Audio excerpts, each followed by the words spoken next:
সারা বছর বাবা মাকে বৃদ্ধাশ্রমে রেখে বছরে একদিন সোশ্যাল মিডিয়াতে পোস্ট করেন হ্যাপি ফাদার্স ডে, আবার বড় বড় ভাষণ দিয়ে বেড়ান। এই জন্য কি বাবা মা এত স্যাক্রিফাইস করে আপনাদের বড় করেছে? মনে রাখবেন, একদিন আপনারাও এদের বয়সী হবেন। তখন যদি আপনার ছেলেমেয়েরা আপনাকে বৃদ্ধাশ্রমে রেখে আসে, তখন কি ঠিক হবে? বাবা মা পৃথিবীর সবচেয়ে দামি সম্পদ, তাদের যত্ন নিতে শিখুন। একবার ভেবে দেখুন তো, ছোটোবেলায় যদি তার আপনাকে রাস্তায় ফেলে দিত, তাহলে আজ এত বড় হতে পারতেন? লক্ষ লক্ষ টাকা এখানে ওখানে ডোনেশন দিতে পারেন, কিন্তু বৃদ্ধ বাবা মাকে সাথে রাখতে পারেন না। কষ্ট পেলে বা কোনো বিপদ পড়লে মুখ দিয়ে বাবা মা শব্দই তো বের হয়। অদ্ভুত আপনারা। একটা কাজে বাসা থেকে বের হয়েছিলাম, গাড়ি ড্রাইভ করে একটা বৃদ্ধাশ্রমের সামনে গিয়ে যাচ্ছিলাম। তখনই দেখি আমাদের কলেজের জুনিয়র একটা ছেলে কিছু মানুষের সাথে কথা বলছে। কাছে আসতেই কথাগুলো শুনে সত্যিই খুব ভালো লাগলো। সবাই যদি এর মতো করে ভাবতো, তাহলে আমাদের দেশে আর বৃদ্ধাশ্রম থাকতো না। ছেলেটাকে আমি চিনি, আমার ছোট ভাইয়ের সাথে একই ইয়ারে পড়ে। আমাকে খুব পছন্দ করে, কিন্তু জুনিয়র বলে আমি তেমন করে ভেবে দেখিনি। কিন্তু আজ এর কথা শুনে খুব ভালো লাগলো। ভাবতে ইচ্ছে করছে নাসিমকে নিয়ে। আমার কথা শুনে সবাই চোখের পানি ছেড়ে দেয়। আমার কাছে ক্ষমা চেয়ে সবাই যে যার বাবা মাকে নিয়ে বাসায় চলে যায়। সবাই হাসি মুখে ফিরে যায়। আমি চলে আসতে গেলে দেখি আমার বন্ধু সুমনের বোন, আমার ক্রাশ সোনিয়া আপু আমার দিকে তাকিয়ে আছে। আবার কাছে এসে বলে, ইউ আর গ্রেট। আজ তুমি যা করলে সত্যিই বলার মতো ভাষা নেই। সবাই যদি তোমার মতো করে ভাবতে পারতো। এটা আর তেমন কি আপু, আর আমি যতটুকু বুঝি ততটুকুই বলেছি। বাবা আমাকে কষ্ট দিতে নেই, এটা তো আমরা সবাই জানি। হুম, আচ্ছা এখানে কেন এসেছিলে তুমি? আমি মনে মনে বলি, কি করে বলি, এখন ওনাকে দেখার জন্যই তো ওনার বাসায় যাচ্ছিলাম। ও আচ্ছা, বুঝেছি, ঘুরতে এসেছিলে এদিকে। আপু, ঘুরতে এসেছিলাম। আপনি এখানে কোথাও যাচ্ছেন নাকি? একটু বান্ধবীর বাসায় যাচ্ছিলাম, তোমাকে দেখে এখানে এসে দেখি তুমি সবাইকে উপদেশ দিচ্ছ। আচ্ছা চলো, তোমাকে তোমার বাসায় পৌঁছে দিই। ঠিক আছে, চলুন। বলেই সোনিয়া আপুর সাথে তার গাড়ি ধরে বসি। সোনিয়া আপু ড্রাইভ করতে থাকে, দুজনে চুপচাপ বসে আছি। একটু পর সোনিয়া আপু বলে, আচ্ছা তুমি এখন আমাদের বাসায় আসো না কেন? সুমনের সাথে ঝগড়া হয়েছে? আরে না আপু, সুমনের সাথে ঝগড়া হবে কেন? আসলে আমাদের ইন্টার এক্সাম গেল না কিছুদিন আগে, পড়াশুনো নিয়ে বিজি ছিলাম, তাই কোথাও যাওয়া হয়নি। ও হ্যাঁ, আচ্ছা তা তোমার এক্সাম কেমন হয়েছে? জি আলহামদুলিল্লাহ, ভালো হয়েছে এক্সাম। শুধু আইসিটি এক্সামটা একটু খারাপ হয়েছে, তবে পাস নাম্বার চলে আসবে। কেন, তুমি আইসিটি বোঝো না? বুঝি, তবে একটু কম কম। তা আপনার লেখাপড়া কেমন চলছে আপু? খুব ভালো। কাল কলেজে আসবে? আমার তো এখন ক্লাস নেই, রেজাল্ট দিলে অনার্সে অ্যাডমিট হলে তখন যাব। যদি আমার জন্য আসতে বলি তাহলে আসবে না? অবশ্যই আসবো আপু। আমি তাহলে আপনাকে আপনার বাসার সামনে থেকে পিক করে কলেজে পৌঁছে দিব। আচ্ছা ঠিক আছে, তাহলে কাল সকাল 9টায় আমার বাসার সামনে থেকো। আমি ঠিক আছে বলে চুপ করে বসে থাকি। আমার কেরাস আমাকে আসতে বলেছে, আমি কি করে না আসি। একটু পর বাসার সামনে এসে সোনিয়া আপু গাড়ি থামায়। আমি গাড়ি থেকে নেমে আপুকে ধন্যবাদ দিয়ে বাসার ভেতরে যেতেই আম্মু বলে, কি আব্বাজান, সেই দুপুরে বের হয়েছেন, এখন প্রায় বিকেল, এই আপনার আসার সময় হলো? আম্মু মাত্র এক্সাম শেষ হয়েছে, একটু ঘুরতে তো দাও। এক্সামের সময় তো কোথাও যাইনি। আচ্ছা সেটা না হয় দিলাম, গাড়ি করে যে মেয়েটা দিয়ে গেল, এটাই কি তোর সিনিয়র ক্রাশ? কিন্তু তুমি দেখলে কি করে সোনিয়া আপুকে? জানালার কাছে দাঁড়িয়েছিলাম, দেখতে তো বেশ সুন্দর আর কিউট। পছন্দটা কার দেখতে হবে না, তোমার ছেলে বলে কথা। হয়েছে। আচ্ছা এখন রুমে গিয়ে ফ্রেশ হয়ে আয়, আমি কফি বানিয়ে নিয়েছি, মা ছেলে একসাথে খাবো। আমি ঠিক আছে বলে রুমে চলে আসি। কি ভাবছেন আম্মু কি করে এত সহজে সব বলল? আমার আম্মু আমার বেস্ট ফ্রেন্ড, আমি আম্মুর সাথে সব কথা শেয়ার করি। সোনিয়া আপুকে আমি আজ থেকে 2 বছর আগে থেকে দেখি। সুমনের সাথে ওদের বাসায় গিয়েছিলাম, তখন আমি ক্লাস 10-এ পড়তাম, আর আপু ইন্টার ফার্স্ট ইয়ারে। প্রথম দেখাতেই আমি তার উপর ক্রাশ খেয়ে বসে আছি, আর আম্মুকে এসে সব বলি। সেই থেকে আম্মু সোনিয়া আপুকে দেখার জন্য পাগল হয়ে আছে। মোবাইলে ছবি দেখিয়েছি, কিন্তু আম্মু সরাসরি দেখবে। কিন্তু কি করে আনবো আমি, সেটাই বুঝতে পারছিলাম না। আজকে ভাগ্য ভালো ছিল, তাই নিজের ইচ্ছেতেই চলে এসেছে। ফ্রেশ হয়ে নিচে এসে আম্মুর সাথে বসে কফি খাচ্ছি। বান্ধবীর কাছে না গিয়ে বাসায় চলে আসি। বাসায় এসে দেখি ছোট ভাই সুমন মোবাইলে গেমস খেলছে। ওর পাশে বসে বলি, কিরে সারাদিন শুধু গেমস খেললেই হবে? এক্সাম যখন ছিল অনেক শাসন করেছো আপু, এখন এক্সাম শেষ, একটু গেমস খেলছি তাও তোমার সমস্যা? আমি তোকে এক্সামের সময় পড়িয়েছিলাম বলেই এক্সামে এত কমন পড়েছিল। আর নিজের নিজের প্রশংসা করতে হবে না। তুমি না তোমার বান্ধবীর কাছে গেলে আর তাড়াতাড়ি চলে আসলে। এমন ইচ্ছে করলো না যেতে তাই। আচ্ছা সুমন, তোর বন্ধু নাসিম কেমন রে? হঠাৎ তুমি নাজিমের কথা জানতে চাইছো কেন? কাহিনী কি? এমনি জানতে চাইলাম, তোর বন্ধু তুই যার সাথে চলিস তাই জানতে চাইলাম। নাজিম খুব ভালো, আব্বু আমার একমাত্র সন্তান, ওর মনটাও খুব ভালো। কোনো মেয়ের সাথে প্রেম করে না? ওই সালা তো মেয়েদের সাথে কথাই বলে না, আবার প্রেম করবে? কত মেয়ে প্রপোজ করলো, সবাইকেই বোন বানিয়েছে। মেয়েরা প্রপোজ করে আর ও বোন বলে কেন? এত কিছু তো জানি না, তবে ও আমাদের কলেজের সিনিয়র অপর উপর ক্রাশ খেয়ে বসে আছে। আমাকে বলেছে যদি প্রেম করে তার সাথেই করবে। আচ্ছা তাই নাকি? তা মেয়েটাকে জানিস নাকি? মেয়েটাকে এখনো বলেনি, বলেছে পরে বলবে। আচ্ছা আপু, তুমি নাজিমের সম্পর্কে এত কিছু জানতে চাইছো কেন? এমনি। আচ্ছা তুই যা করছিলি তাই কর, আমি রুমে গেলাম। বলেই রুমে চলে আসি। সুমনের সাথে কথা বলে এইটুকু বুঝলাম নাসিম আমাকে পছন্দ করে। জুনিয়র হয়েছে তো কি হয়েছে, দেখতে কিউট আছে। আর মাত্র 1 বছরের জুনিয়র, সমস্যা হবে না। আচ্ছা এবার আমার পরিচয়টা দেই। আমি সোনিয়া খান, এবার অনার্স 2য় বর্ষে পড়ছি। আব্বু আম্মুর বড় মেয়ে। ছোট ভাই সুমন এবার অনার্স 1ম বর্ষে উঠবে। বাকিটা গল্পে বলবো। পরের দিন সকালে ঘুম থেকে উঠে আব্বু আম্মুর সাথে নাস্তা করে বসে আছি। আব্বু অফিসে চলে গেলে আমি আম্মুকে বলি বাসা থেকে বের হয়ে বাইক নিয়ে চলে আসি সুমনের বাসার সামনে সোনিয়া আপুকে নিতে। একটু পর সোনিয়া আপু বের হয়ে এসে আমাকে দেখে বলে, একদম সময় মতো চলে এসেছো। আপনি আসতে বলেছেন, আমি কি লেট করতে পারি? আমি বলেছি বলে কেন লেট করা যাবে না শুনি? সময়ের কাজ সময় করতে হয় তাই। আচ্ছা এখন চলুন, আপনার তো আবার ক্লাস শুরু হয়ে যাবে। সোনিয়া আপু মুচকি হেসে আমার কাঁধে হাত রেখে বাইকে উঠে বসে। আমি বাইক চালাতে শুরু করি। কিছু সময়ের মধ্যে চলে আসি কলেজে। আপু বাইক থেকে নেমে বলে, এখনই চলে যাবে নাকি কিছু সময় থেকে তারপর যাবে? ফুচকা খাবেন? চলুন আমি আজ আপনাকে ফুচকা খাওয়াবো। আচ্ছা ঠিক আছে চলো তাহলে দুজন একসাথে ফুচকা খাই। এরপর দুজনে গিয়ে একসাথে ফুচকা খেয়ে নেই। সোনিয়া আপু কলেজে ঢোকার সময় বলে, দুপুর 1টায় আমার ছুটি হবে, তুমি চাইলে আমাকে বাসায় ড্রপ করে আসতে পারো। 1 সেকেন্ডও লেট হবে না। সোনিয়া আপু মুচকি এসে ভেতরে চলে যায়। আমি বাইক নিয়ে বাসায় চলে আসি। বাসায় এসে ড্রয়িং রুমে বসে আছি।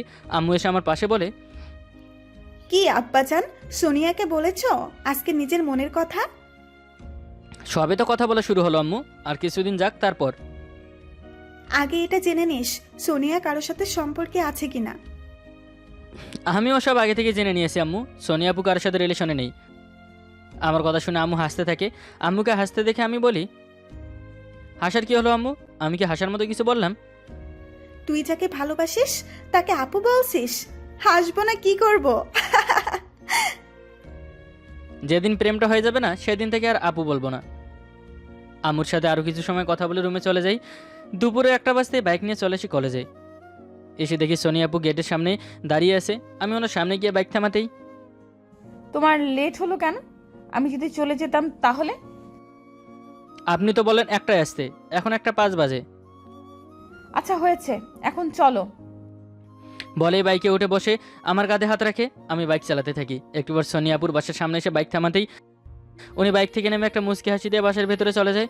তখনই কেউ পিছন থেকে কাঁধে হাত রাখে। পিছনে তাকিয়ে দেখি সুমন। তো তো তুই কোথা থেকে আসলি?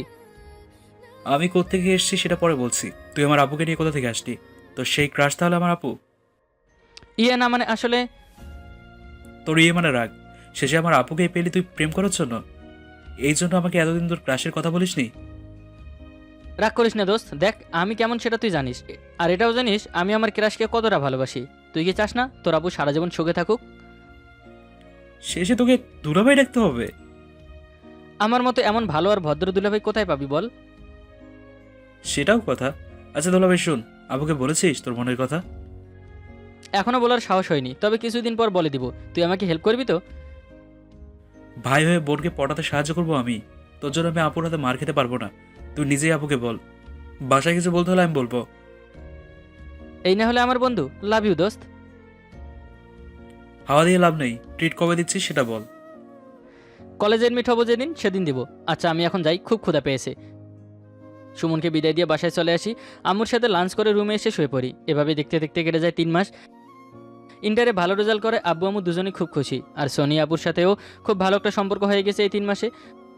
গতকাল অনার্সে অ্যাডমিশন নিয়েছি। আজ অনার্সের প্রথম দিন। সকালে আব্বু আম্মুর সাথে নাস্তা করে বাইক নিয়ে চলে আসি কলেজে। একটু আগে কলেজে এসে নাসিমকে খুঁজছি, কিন্তু বাদরটা কোথাও নেই। এখনো আসেনি নাকি? এসব ভাবতে ভাবতে গেট দিয়ে তাকিয়ে দেখি নাসিম বাইক নিয়ে কলেজে ঢুকছে। আমি ওর সামনে গিয়ে বলি, আজ লেট হলো কেন? কাল রাতে বললাম তাড়াতাড়ি আসতে। ঘুম থেকে উঠতে লেট হয়ে গেছে। তোমার সাথে কথা আছে, কলেজের পুকুর পাড়ে এসো। আচ্ছা আপনি যান, আমি যাচ্ছি। সোনিয়া আপু তাড়াতাড়ি আসতে বলে চলে যায়। আমি বাইক পার্ক করে চলে আসি কলেজ পুকুর পাড়ে। আপু এবার বলো, কেন আসতে বললে?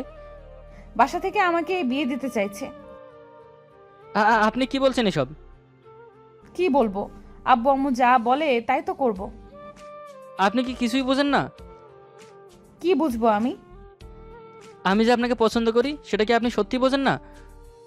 পছন্দ করো, ভালো তো আর বাসো না? ভালোবাসলে একটা কথা ছিল। ভালোবাসি তো, কতবার কত রকমে বোঝাতে চেয়েছি, আপনি না বুঝলে কি করব? না বুঝে মুখে বলবে পছন্দ করো, ভালোবাসো, আর বলতে পারো না? কতবারই তো বলতে চেয়েছি, কিন্তু সাহস হয়ে ওঠেনি। তাহলে এখন বলো। থাপ্পড় দিবেন না তো বললে? আপু বললে থাপ্পড় দিব? যাকে ভালোবাসো তাকে আপু বললে থাপ্পড় খাবে না? তোমার মুখে আপু শুনলে কতটা রাগ হয় আমার জানো? ঠিক আছে, আর আপু বলবো না। ঠিক আছে, এখন প্রপোজ করো। আমি কলেজের গার্ডেন থেকে ফুল নিয়ে আসছি। ফুল ছাড়া প্রপোজ হয় নাকি? তাড়াতাড়ি আসবে, লেট করলে খবর আছে। আমি ঠিক আছে বলে দৌড়ে চলে আসি কলেজের গার্ডেনে। এসে দেখি মালিক কাকা গার্ডেনে পানি দিচ্ছে। কাকা আমি একটা গোলাপ ফুল নিব? কাকা ঠিক আছে বলতে আমি একটা লাল গোলাপ ছিঁড়ে দৌড়ে চলে আসি পুকুর পাড়ে। সোনিয়ার সামনে হাঁটু ভাঁজ করে বসে বলতে থাকি, আপনাকে যেদিন, না আপনি নয় তুমি, তোমাকে যেদিন প্রথম তোমাদের বাসায় গিয়ে দেখি সেদিনই তোমাকে দেখে ক্রাশ খাই। এরপর থেকে তোমাকে ফলো করতে থাকি। যত দিন যেতে থাকতো তোমার প্রতি ভালো লাগাগুলো ভালোবাসার রূপ নিতে থাকে। অনেকবার বলতে সেও বলা হয়নি ভালোবাসি তোমাকে, আমি কখনো হারাতে চাই না। যে কথাটা এতদিন বলবো বলবো করে বলা হয়নি সেই কথাটা আজ বলছি, আই লাভ ইউ সোনিয়া। আমি নাসিমের হাত থেকে গোলাপ ফুলটা নিয়ে ওকে দাঁড় করিয়ে শক্ত করে জড়িয়ে ধরে বলি, তোমার মুখ থেকে এই 3টা ওয়ার্ড শোনার জন্য কত অপেক্ষা আমার। আজ অবশেষে সেই কথাটা শোনার ভাগ্য হলো। আমি তো তোমাকে আজ আমার মনের কথা বলতে চাই। I love you too Nasim. দুজনে দুজনকে শক্ত করে জড়িয়ে ধরি। ইচ্ছে করছে সোনিয়াকে নিয়ে আজ আকাশে উড়ে যাই। প্রথম ভালোবাসার ফিলিংসটা যে কীরকম সেটা বলে বোঝানোর মতো নয়। আমি সোনিয়াকে সারিয়ে বলি, এবার তুমি বাসায় গিয়ে বলে দাও তুমি এখন বিয়ে করবে না। বিয়ে? কার বিয়ে? তুমি না বলে তোমার বিয়ের কথা বলছে বাসায়? সেটা তো তোমার মুখ থেকে এই 3টা ম্যাজিক্যাল ওয়ার্ড শোনার জন্য মিথ্যে বলেছি। সত্যি তোমার বিয়ের কথা হচ্ছে না? আমি তো ভয় পেয়ে গিয়েছিলাম। এই মিথ্যেটা না বললে আজকে তুমি তোমার মনের কথা বলতে আমায়। তোমার মিথ্যেতে আমি অনেক খুশি। আজ তোমার এই মিথ্যের জন্য আমার সাহস হলো তোমাকে ভালোবাসি বলার। আমি তোমার সিনিয়র বলে তোমার বাসায় সমস্যা হবে না তো নাসিম? আম্মু তো তোমাকে বউ করার জন্য বসে আছে। আন্টি জানে কিভাবে? আম্মু আমার বেস্ট ফ্রেন্ড, আর তোমাকে সে প্রথম দেখা থেকে শুরু করে আম্মুকে সব বলেছি। আর তোমার আব্বু? একটা গান আছে না, আমার ঘরে আমি মেম্বার আমার বউ চেয়ারম্যান, ঠিক তেমন আম্মু রাজি থাকলে আব্বু রাজি হবে। তাহলে তো হয়ে গেলই। আমার বাসায় কোনো সমস্যা হবে না, আব্বু আম্মুকে আমি রাজি করাতে পারবো। আচ্ছা চলো, ক্লাসের সময় গেছে, ক্লাসে যাই। এরপর যে যার ক্লাসে চলে যাই। ক্লাস শেষ করে বাসায় এসে আম্মুকে জড়িয়ে ধরে ঘুরতে থাকি। এই কি করছিস? লেগে যাবে তো। এত খুশি কেন তুই? আম্মু আজ আমি সোনিয়াকে বলতে পেরেছি, আর সোনিয়াও আমাকে ভালোবাসে। এটা তো অনেক খুশির খবর। আচ্ছা আগে লেখাপড়া শেষ কর, তারপর তোর আব্বুকে নিয়ে গিয়ে তোদের বিয়ের কথা বলে আসবো। আমার সুইট আম্মু। আচ্ছা আমি এখন রুমে যাই, আব্বুকে এখন কিছু বলো না।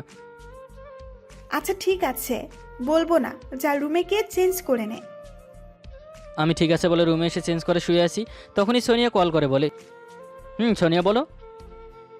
আমার জুনিয়র বয়ফ্রেন্ডটা কি করছে? রুমে শুয়ে শুয়ে সিনিয়র গার্লফ্রেন্ডের সাথে কথা ভাবছি। আর ঢপ দিতে হবে না, এতই যদি আমার কথা ভাবতে তাহলে কল করলে না কেন? কল করতাম এখনই, তার আগে তুমি কল করলে। আচ্ছা শোনো না, আম্মুকে বলেছি, আম্মু বলেছে আমাদের লেখাপড়া শেষ হলে তোমাদের বাসায় যাবে আমার বিয়ের কথা বলতে। তাহলে তো ভালো হবে। আচ্ছা, আজ ঘুরতে নিয়ে যাবে বিকেলে? তুমি রেডি হয়ে থেকো, আমি 4টায় তোমার বাসার সামনে থাকবো। আমি ঠিক আছে বলে কল কেটে শুয়ে থাকি। বিকেল 4টায় নাসিম আমার বাসার সামনে এসে কল করে। আমি নিচে গিয়ে দেখি আমার জুনিয়র বয়ফ্রেন্ড বাইকের সাথে হেলান দিয়ে দাঁড়িয়ে আছে। সোনিয়াকে দেখে আমি হাঁ করে তাকিয়ে আছি। শাড়ি পরেছে, শাড়িতে খুব সুন্দর লাগছে। আবার ক্রাশ খেলাম। এমন করে তাকিয়ে আছো কেন? আজকে তোমাকে খুব সুন্দর লাগছে, আবারও তোমার উপর ক্রাশ খেয়েছি। এত ক্রাশ খেতে হবে না, চলো এখন। মুচকি এসে বাইক স্টার্ট দেই। সোনি আমার কাঁধে হাতে রেখে উঠে, আমি জড়িয়ে ধরে বসে। এই যে এখন আমরা ঘুরতে যাচ্ছি। আপনারা এমন করে তাকিয়ে আছেন কেন? বাসায় গিয়ে খাবার খেয়ে নিন, আর বিয়ে ঠিক হলে দাওয়াত দিব, চলে আসবেন। আজকের মতো বিদায় নিচ্ছি, আল্লাহ হাফেজ।